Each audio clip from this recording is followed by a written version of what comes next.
نبی کریم صلی اللہ علیہ وسلم نے امت کو موقع محل کی دعائیں سکھائی ہیں۔ ان دعاؤں کے اہتمام سے بندہ مصائب، مصیبتیں، بلاؤں سے بچ جاتا ہے۔ مثلا آپ صلی اللہ علیہ وسلم نے دعا تلقین فرمائی ہے، بسم اللہ الذی لا یضر مع اسمہ شیء فی الارض ولا فی السماء وهو السمیع العلیم۔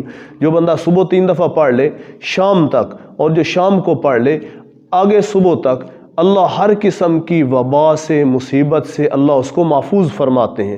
خالد بن ولید رضی اللہ تعالیٰ عنہ یہ دعا پڑھی اور زہر کی شیشی لی اور پوری زہر کی شیشی پی گئے۔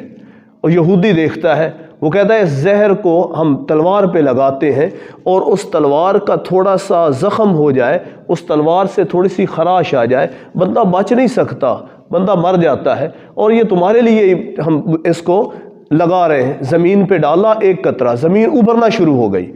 خالد رضی اللہ تعالیٰ نے وہ شیشی لی، منہ سے لگائی، بسم اللہ الذی لا یضر مع اسمہ شیء فی الارض ولا فی السماء وهو السمیع العلیم، پوری شیشی پی گئے۔ وہ دیکھتا ہے کافر یہودی، وہ کہتا ابھی مرتے ہیں، ابھی مرتے ہیں، ابھی مرتے ہیں۔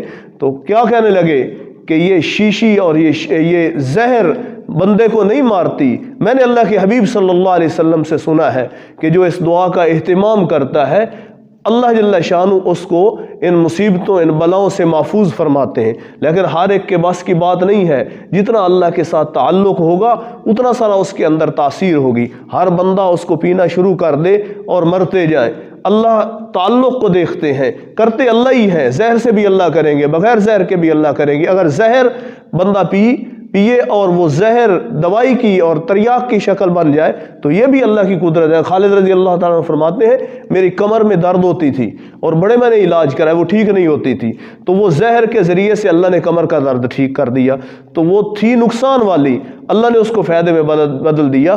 تو اللہ کے حبیب صلی اللہ علیہ وسلم نے جو دعائیں ارشاد فرمائی ہیں ان کا اہتمام کیا جائے۔ مختصر سی دعا ہے، بسم اللہ الذی لا یضر مع اسمہ شیء فی الارض ولا فی السماء وهو السمیع العلیم۔ اس کا اہتمام کیا جائے صبح و شام۔